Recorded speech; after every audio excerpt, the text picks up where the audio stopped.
Coming up on Cowboys Special Edition, we'll explore the Cowboys running backs who have more 1,000-yard rushes on their roster than anyone else.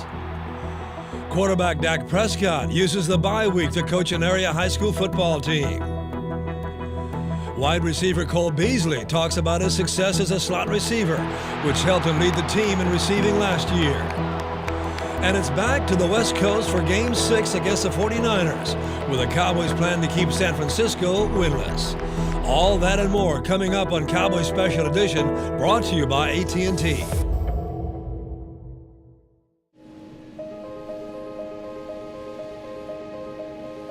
Now that the bye week is over, it's time for the Cowboys to focus on the final 11 games of the season. How the team responds after a week off may well set the course for the rest of the year. I think the bye week came at a good time, just so we can kind of regroup and take some time away from here and kind of refocus our mind and come back and just kind of, like you said, clean our slate and just kind of a new season. It's always a positive thing when you can you look at the film and see what aspects you can get better in. So it's always good to have that, I guess, time to look at retrospect. The bye week was first used in 1960 and again in 1966 when the league had to compensate for an odd number of teams. In 1990, the league added the extra week permanently to give the league more exposure.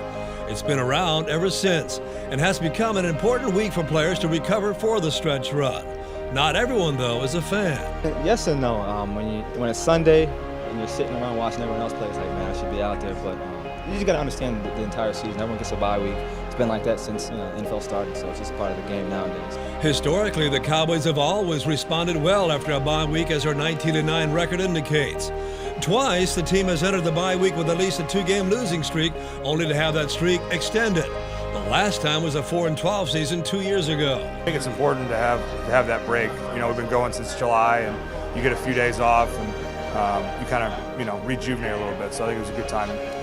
With these guys around this locker room, the team that we have, it's nothing but confidence and going into the next game. So we're just going to take it one game at a time. The week off not only provided players recovery time, but gave coaches and management time to evaluate and figure out what changes need to be made to impact the rest of the season. I think so much of it has to do with the guys on our team who are available to us. If you have injuries that you have to address, that certainly is an area of discussion. And then who's available to you, whether it's via trade or just guys on the street, free agents. So again, these conversations go on all day long, every week, and you're always trying to upgrade your team and get better. And I think our team understands that and they respect that approach. We believe in this team. This team believes that we can be a good football team and playing the games we want to down the stretch.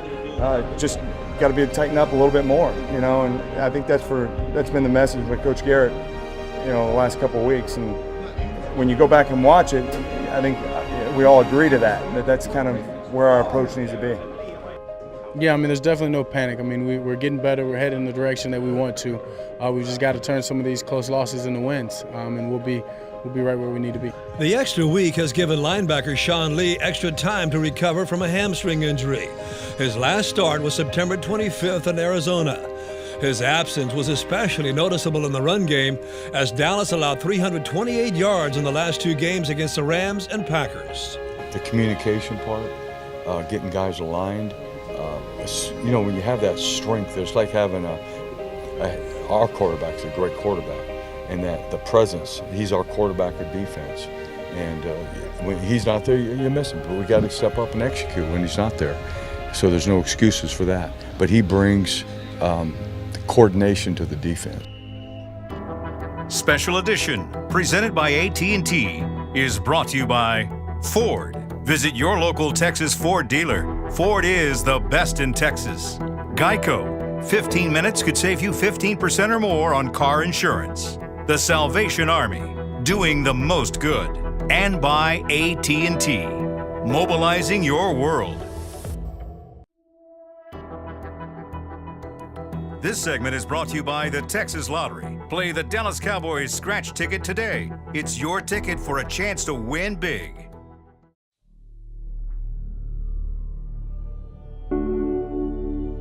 It was another week of uncertainty for the Cowboys and running back Ezekiel Elliott, who was cleared by the courts to play at least 2 more games. Just appreciate the opportunity to be able to go out here and get a couple more weeks with these guys for sure, and another opportunity to get an even longer TRO. And so, just honestly, just happy to be able to go out there and play this week. He's a big piece of our offense, and we need him around here. So. Just happy that everything's working out. It's a process head coach Jason Garrett has to keep constant tabs on, hoping his running back is staying focused. Yeah, I just think it's about coming to work, and so many people have so many things going on in their lives outside of football, and that's a common theme on our team and on so many other teams. So to me, in a lot of ways, this falls into that.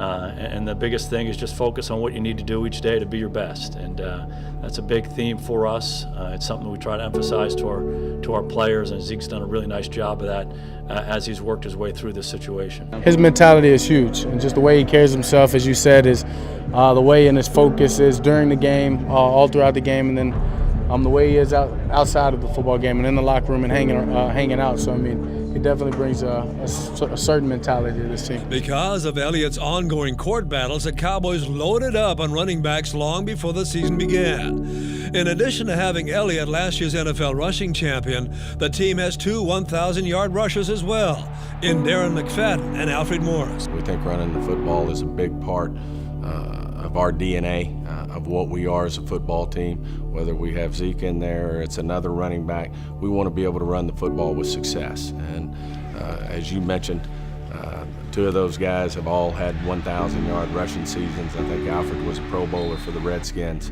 Obviously, he's shown flashes of what he can do this year when he gets, some of the few opportunities he's had up to this point. And then Darren McFadden was a top 5 pick in the draft.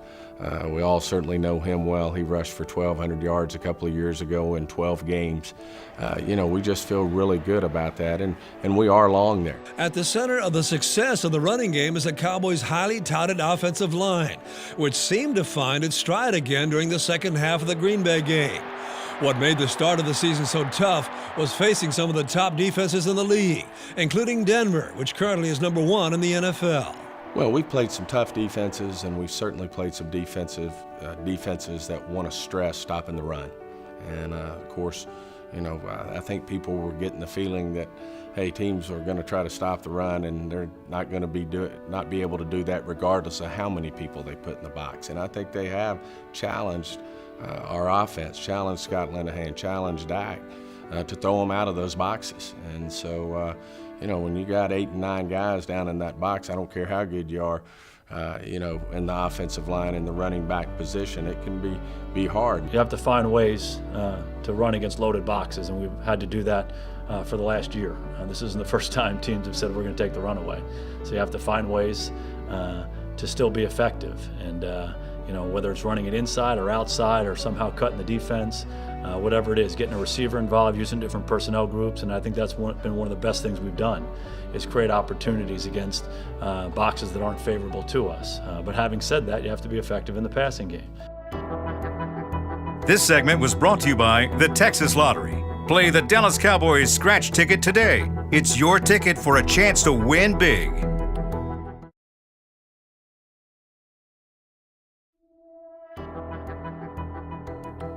This segment is brought to you by Ford. Visit your local Texas Ford dealer. Ford is the best in Texas. How you doing? What's up? How you doing? Great to see you. What's up? Bring it in, fellas. Bring it in. I've got you. Okay. Coach, I know you're a legend. I've only been in Dallas 1 year, and obviously I've met you. I know you're a legend. I know what you mean to this community, and defending state champions. I mean, I know I can't replace you, but if you wouldn't mind, I'm here to fill in while you fill up. Great, Dak's gonna take it. Here we go! Cowboys quarterback Dak Prescott used the bye week to make lots of personal appearances. One of the stops he made was at Highland Park High School football practice, where he took over for head coach Randy Allen.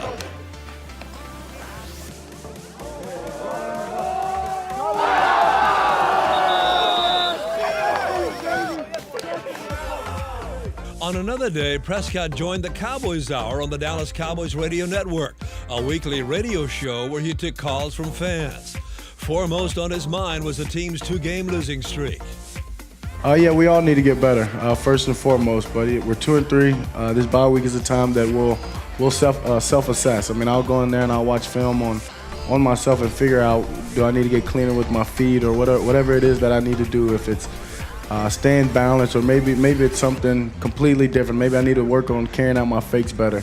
And then we'll do that as an offense and a defense as well. The coaches will do that, what plays we have to call. And so this week is just for that, and it's a great time to do that. While Cowboys owner Jerry Jones says that his starting quarterback has never played better, Prescott has a different view and says self-evaluation is critical.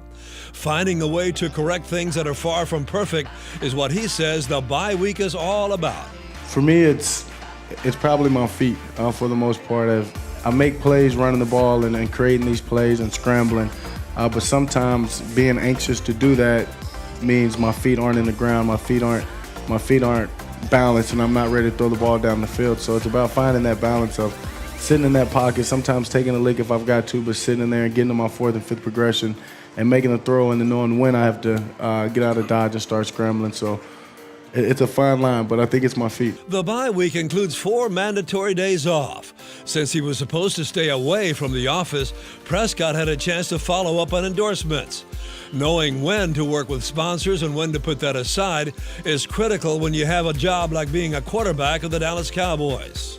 That's a fine line right there. I mean, you've got to know schedule-wise. I mean, when football's around, I don't mess with it. Now it's the bye week. I mean, that's the time to do stuff like that. But during the season, during a regular game week, I'm very structured to my routine and my schedule that I don't mess with any of that. Knowing which sponsors eventually get his endorsement and which ones he shies away from is all new to him. It's a learning process. As much as I'm endorsing them, they're endorsing me as well. So that's the way I like to think of it. And I like to build relationships. So it's not. I'm always thinking long term. And when you're making these agreements, you have people like Carol Roberts for Albertsons to make things like that so much easier. So to me, it's about the people that are behind the brands. Prescott is a man who is always sought by other celebrities, whether he wants to see them or not. Actor Denzel Washington's visit to training camp last summer comes to mind. Did you meet Denzel Washington last year in camp? I did. I met Denzel. No biggie?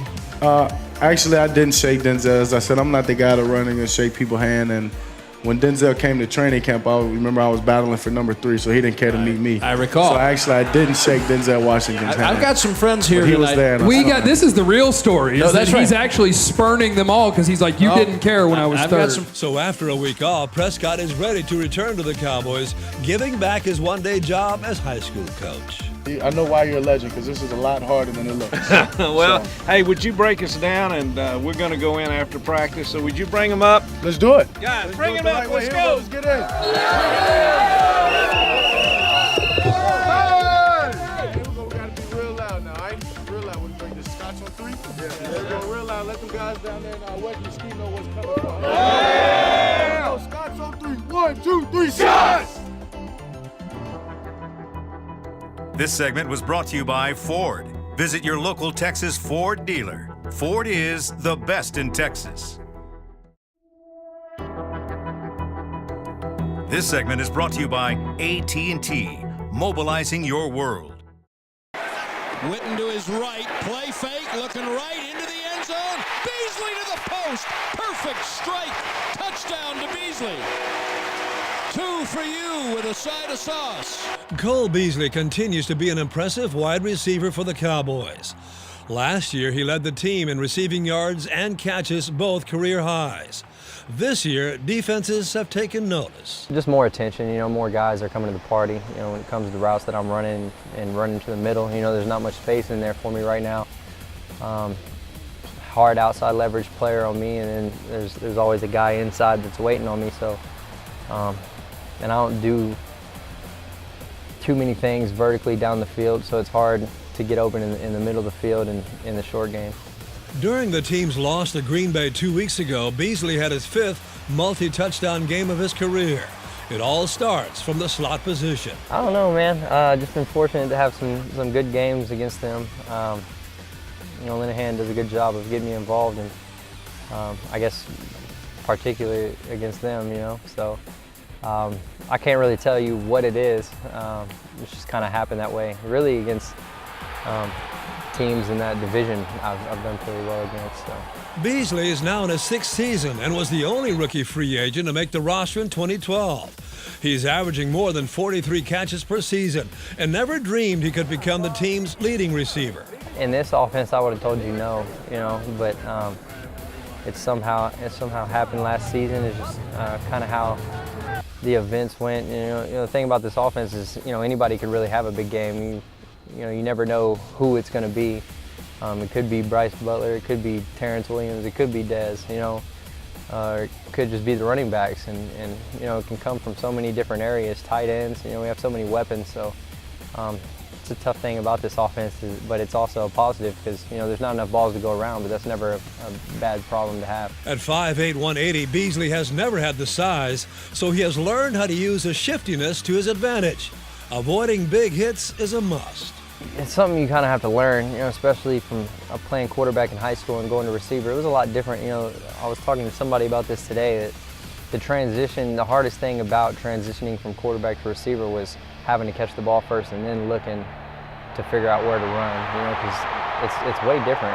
They throw you the ball and guys are already reacting and coming tackling you. You haven't even caught the ball and looked for him yet. So. I don't really think it's ability. I just think he was born short.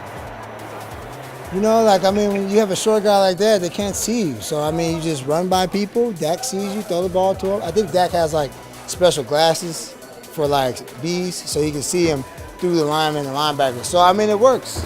Of course, we've all seen his touchdown celebrations, pulling out his signature sauce and then pouring it on his hands. It was just kind of something that came about just out here. I would always say you gave him the sauce, just something like that when a guy would just say it's on a release, a guy just lost the DB on a release and got him really bad, he gave him the sauce. That was just kind of what I would say. So then, other guys started kind of saying it around the team, so that's when I was like, let me just run with it, and it's kind of catching on, so I'll try to make it, some type of brand or something. So that's just kind of how it stuck. But the sauce isn't always ready, as we discovered after his first touchdown of the year against the Packers. It was my first touchdown, so the sauce is brewing. Heating it up, making sure it's right. Had to stir the pot, man. In the second one, I poured all that. I was about to say a curse word. I poured all of it out.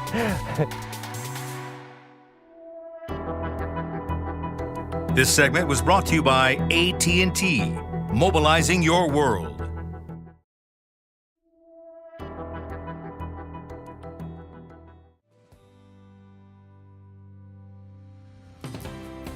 When the Cowboys face the 49ers this weekend, they'll face a team with rookie quarterback C.J. Beathard making his first career NFL start. Did a nice job last week. Those aren't easy conditions to go into.